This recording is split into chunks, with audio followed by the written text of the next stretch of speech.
지혜야, 아버지가 위독하셔. 나보고 어쩌라고 이 아침에 이런 전화를 하는 거야? 뭐? 앞으로 나한테 전화하지 마. 나는 효도할 거 다 했으니까. 장녀인 지영은 둘째의 말에 기가 막혔습니다. 아버지가 위독해서 중환자실에 입원을 했는데도 대수롭지 않다는 듯 아침에 전화를 한 걸로 짜증을 내는 둘째. 게다가 효도를 다 했다니. 평소에도 연락이 없고 차갑게 구는 둘째이긴 했지만 이런 상황에 이렇게 나올 줄은 몰랐습니다. 집안의 자랑이고 부모님이 모든 것을 쏟아부어 뒷바라지했던 둘째. 동네에서 모르는 사람이 없었던 잘난 동생이었는데 어디서부터 잘못된 것일까요? 안녕하세요. 오늘은 물심양면 키운 똑똑한 딸이 부모를 외면하게 된 비극적인 사연을 소개하겠습니다. 많은 부모님이 자식한테라면 모든 걸 아끼지 않고 투자를 합니다. 어떤 부모님은 빚을 내서 자식 뒷바라지를 하기도 합니다. 하지만 그런 정성을 자녀들은 다 알고 있을까요?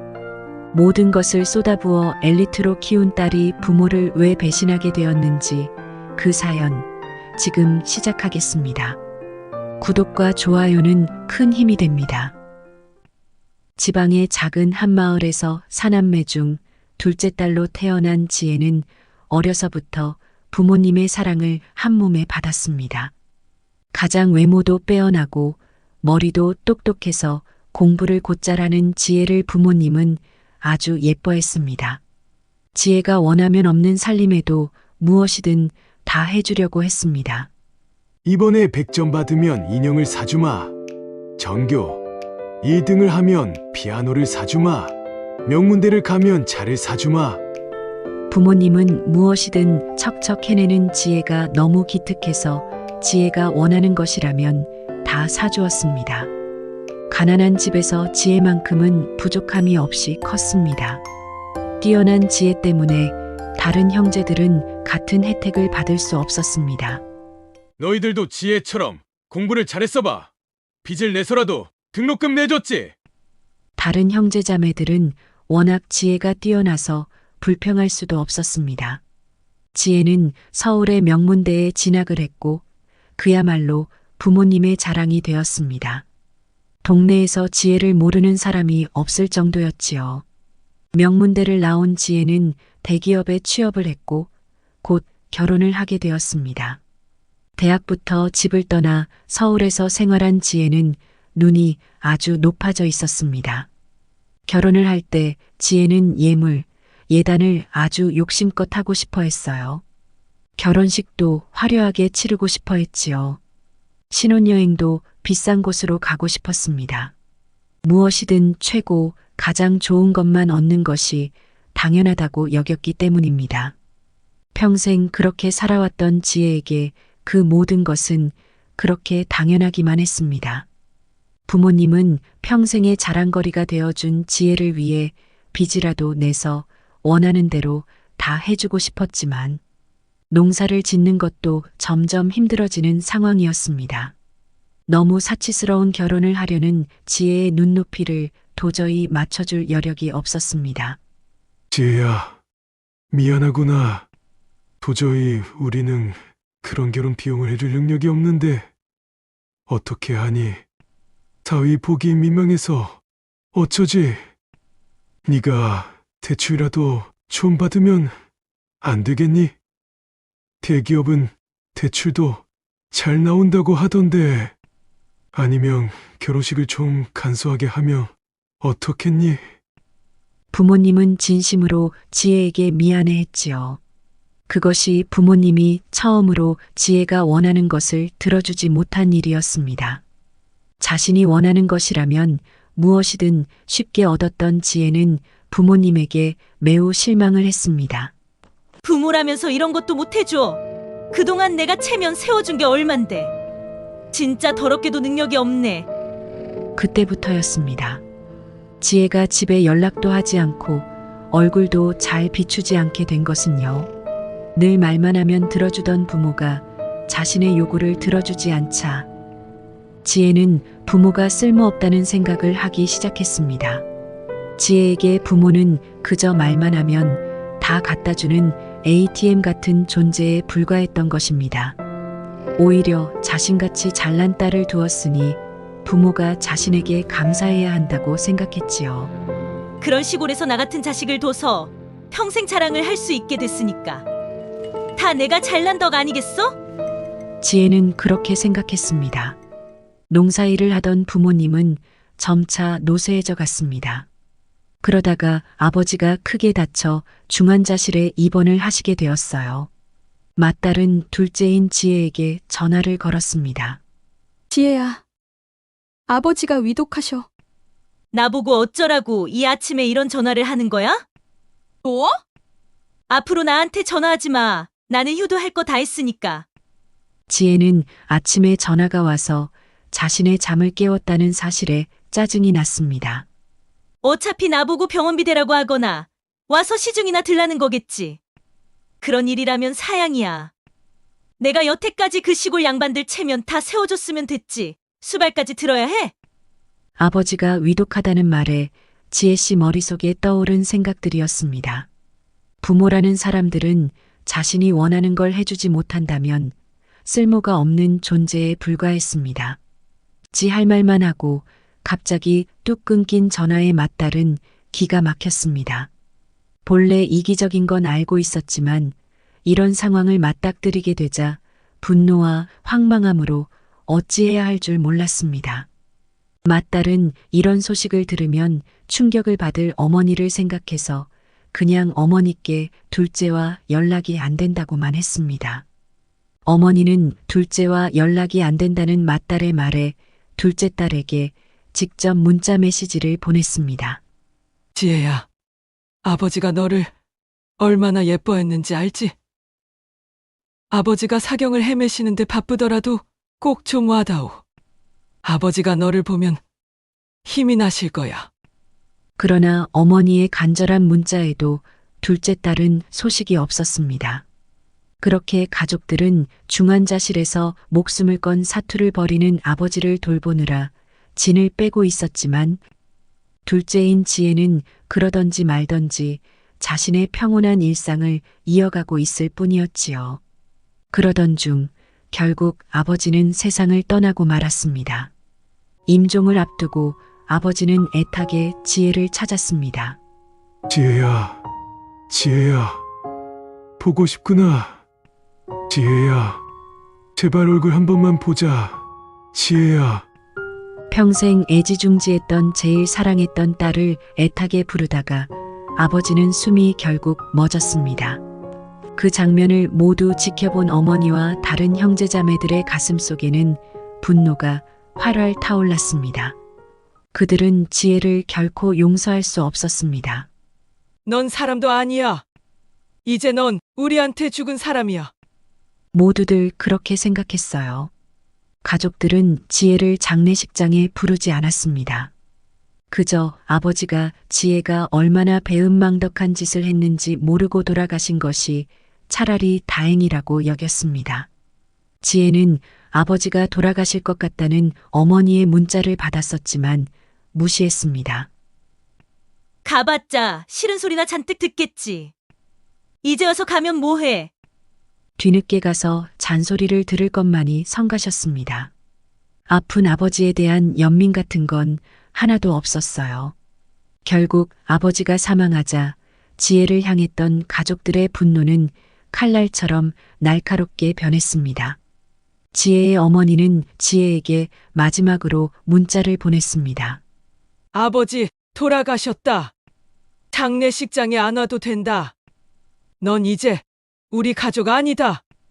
어머니의 문자가 모든 것을 설명하고 있었습니다. 지혜는 그 문자에 코웃음을 쳤어요. 어차피 자신에게 아무 가치도 없는 사람들이라 여겼으니까요. 같이 사는 남편에게조차 그 사실을 언급하지 않은 지혜였습니다. 지혜에게는 잘 나가는 직장, 부유한 집 출신의 남편만이 중요했습니다. 그렇게 지혜는 나름대로 잘 지내는 듯 했습니다. 그러던 어느 날 남편은 지혜에게 말했어요. 어머니가 병원에 입원하셨어. 가서 좀 돌봐드리자. 그 말에 지혜는 또 짜증이 났습니다. 내가 왜? 자기 엄마잖아. 자기가 가서 챙겨. 난 피곤하고 바빠. 나도 우리 아빠 입원했을 때 자기한테 시중 들라고 안 했어. 남편은 아내라는 여자의 입에서 나온 말들을 믿을 수가 없었습니다. 장인어른이 입원했다는 말도 지금 처음 듣는 말이었어요. 장인어른이 입원을 하셨다니? 그게 무슨 소리야? 남편은 물었습니다. 아, 몰라. 자기는 신경 쓸 거 없어. 어쨌든 난 어머니 시중 들기 싫으니까 알아서 해. 지혜는 쌀쌀맞게 말하고는 더 말하기 싫다는 듯 방으로 들어가 버렸습니다. 남편은 자신이 결혼한 여자가 갑자기 아주 낯설게 느껴졌습니다. 당차고 똑똑하고 멋있어 보여서 결혼을 했는데 이런 상황에 본 아내의 행동은 자신이 전혀 몰랐던 면이었지요. 남편은 어쩔 수 없이 혼자 어머니 병수발을 들어야 했습니다. 왜 며느리는 안 오냐는 어머니와 다른 가족들의 물음에도 바빠서 그렇다고 쩔쩔매며 해명을 해야 했지요. 그러면서 아내에 대한 불신과 분노가 쌓여갔습니다. 남편은 지혜에게 그래도 가서 얼굴이라도 비춰라. 그게 정 싫으면 전화로 안부라도 전하라고 계속 요구했습니다. 아픈 사람에게 안부 전화 한 통 하는 게 뭐 그리 힘들다고 그래. 어머니가 이상하게 생각하셔. 제발 전화라도 한번 해주라. 남편은 사정했습니다. 하지만 지혜는 냉정했어요. 구질구질하게 그런 거 하기 싫어. 아픈 사람한테 전화해봐야 뭐하 소연이나 하겠지. 자신에게 도움이 되지 않는 것이라면 손가락 움직이는 것조차도 하기 싫어하는 지혜였습니다. 남편은 지혜가 뭔가 단단히 문제가 있는 성격이라는 것을 그제서야 깨달았습니다. 화려해 보이는 겉모습 뒤에 이처럼 이기적이고 남을 배려할 줄 모르는 속마음이 있었다는 걸 그제야 알게 된 거예요. 어머니 병수발을 계기로 남편은 자신의 아내에 대해 냉정하게 생각해 보게 되었습니다. 그랬더니 몰랐던 면면이 눈에 들어오기 시작했습니다. 특히 자기 것만 챙기는 모습이 유난했습니다. 평소 남편은 그런 지혜를 귀엽고 똑똑하다고만 생각했습니다. 아내가 주변 사람들 험담을 하면 많이 힘든가 보다 안쓰럽다고 생각했었지요. 지혜가 주변 사람들의 부탁을 이런지하에 거절하는 모습을 보면서는 참 판단을 잘하고 결단력이 있다고 생각했었습니다. 하지만 알고 보니 모두 자기가 편하기 위한 이기적인 행동들에 불과했다는 것을 남편은 알게 되었습니다. 남편은 심각하게 고민을 하기 시작했어요. 전 여자와 내가 평생을 함께하는 것이 맞을까? 어머니가 아프시고 곧 아버지도 아프실 수 있겠지. 이런 위기에 서로 힘이 되어주지 못하는 상대와 내가 미래를 함께하는 게 맞을까? 아내와 결혼 생활에 대한 깊은 회의감이 들기 시작했습니다. 그러다 어머니의 병세가 조금씩 더 깊어지기 시작했어요. 여전히 며느리는 코빼기도 비치지 않고 있었습니다. 집안 어른들은 지혜가 도리도 하지 않는다며 점차 불만을 나타내기 시작했지요. 남편도 그런 아내를 더 이상 감쌀 수가 없었습니다. 회사와 병원을 오가며 어머니를 챙기느라 남편도 점차 지쳐갔습니다. 이럴 때 한번 도와주는 게 그렇게도 싫을까? 어머니를 저녁 내내 보살피다 자정이 넘은 늦은 시각 지친 몸을 이끌고 집에 간 남편은 침실에서 평온하게 책을 보고 있던 아내를 발견했습니다. 나는 이렇게 힘든데 넌 참 속이 편하구나. 남편이 지혜에게 물었어요. 넌 대체 나하고 왜 사니? 지혜는 당황스럽다는 표정을 지었습니다. 갑자기 무슨 소리야? 남편은 진지하게 물었어요. 말해봐. 너한테 나는 뭐니? 지혜는 머뭇거리다 대답했어요. 뭐긴 뭐야, 남편이지. 남편은 되물었어요. 너는 남편이 힘들어도 아무렇지도 않니? 지혜는 그 말에 눈썹을 치켜떴습니다. 왜 또 트집이야? 자기가 힘든 건 자기가 알아서 해야지. 왜 나한테 떠넘겨? 난 나 힘든 거 내가 혼자 다 해결해. 아버지 입원하고 돌아가셨어도 난 자기한테 아무것도 요구하지 않았어. 그 말에 남편은 깜짝 놀랐습니다. 뭐? 장인 어른이 돌아가셔? 놀란 남편의 반응에도 지혜는 차분히 다시 책을 집어들었습니다. 얼마 전에 돌아가셨어. 넌 알 거 없어. 결혼을 해서 같이 살고 있는데도 지혜는 마치 혼자 사는 사람처럼 이야기를 하고 있었어요. 그 모습에 남편의 마음속에서 마침내 결심이 내려졌습니다. 이런 사람과 더는 같이 살 이유가 없다. 우리 이혼하자. 남편은 확신했습니다. 자신이 문제가 있는 여자와 결혼을 했고 이 문제는 앞으로도 해결하기 어렵겠다는 것을요. 사람은 실수는 하지만 바뀔 수 있습니다. 하지만 지혜는 자신의 실수가 무엇인지도 몰랐고 그렇기 때문에 바뀔 수 없다고 남편은 생각한 것입니다. 그렇게 지혜는 남편과 이혼을 하게 되었습니다. 가족도 남편도 모두 잃은 지혜는 혼자가 되었어요. 처음에는 그럭저럭 지낼만 했습니다. 하지만 문제는 거기서 끝이 아니었어요. 지혜의 이기적인 행동으로 인해 참고 참았던 회사 사람들이 점차 많아지면서 지혜는 회사에서도 같이 일하기 싫은 사람이 되고 있었습니다. 자기만 잘났다고 생각하고 다른 사람에 대한 배려가 전혀 없는 지혜와 그 누구도 같이 일하고 싶지 않았던 것입니다. 그렇게 기피 대상이 되자 회사에서도 지혜에게 중요한 일을 맡기지 않게 되었어요. 지혜는 점차 다른 사람들에게 밀리게 되었고 그렇게 자신이 중요하게 생각했던 직장에서조차 원하는 것을 잃게 되자 점차 불안한 마음이 들기 시작했습니다. 자신이 원하는 것을 얻지 못했을 때에 언제나 지혜는 가장 화가 났으니까요. 결국 그분을 못 이겨 스트레스를 받다가 우울증이 오고 말았어요. 회사에 휴직계를 내고 일도 쉬게 되었습니다. 하루 종일 집에서 누워만 있는 날이 늘어갔습니다. 문득 가족들이 궁금했어요. 가장 편하고 만만했던 막내 동생이 떠올랐습니다. 전화를 걸어보았지만 동생은 언니 연락처를 차단한 지 오래였지요. 아쉬운 마음에 엄마에게도 전화를 걸어보았습니다. 엄마도 의미 없는 자식이라 여긴 지 오래였지요. 자신을 가장 사랑하고 예뻐해 주었던 아버지 얼굴이 그제야 떠올랐습니다. 이럴 때여도 아빠는 내 전화를 받았을 텐데. 그 생각을 하자 눈물이 흘렀습니다.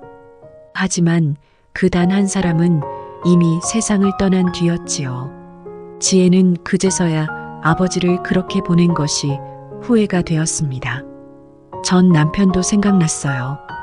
항상 사랑한다고 말해주고 자신의 편이라고 다짐해주던 다정했던 남편이요. 지혜는 남편이 그립다는 생각을 처음으로 하게 되었어요. 눈물을 흘리며 그에게 전화를 했습니다. 여보, 미안해. 내가 다 잘못했어. 다시 나 받아주면 안 될까? 지혜는 그에게 매달렸습니다. 하지만 지혜와 이혼을 하는 과정에서 어머니를 잃은 남편은 절대 지혜를 용서할 생각이 없었어요. 너라면 진절머리가 나. 우리 죽을 때까지 마주치지도 말자. 다시는 전화하지 마. 언젠가 자신이 했던 말을 똑같이 남편의 입으로 돌려받은 지혜. 지혜는 자신의 행동을 처음으로 후회했습니다. 후회하면서 생각을 하고 또 했어요. 누군가 날 좀 도와줬으면. 하지만 아무하고도 연락이 되지 않았습니다.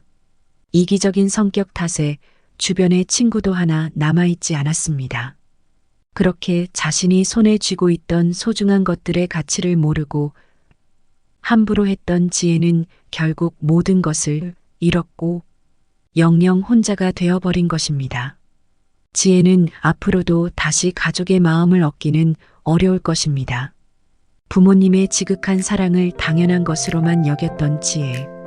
자기가 잘났으니까 사랑받을 수 있는 거라고 여겼던 오만함이 결국 지혜 스스로의 삶을 모두 망쳐버리고 말았습니다.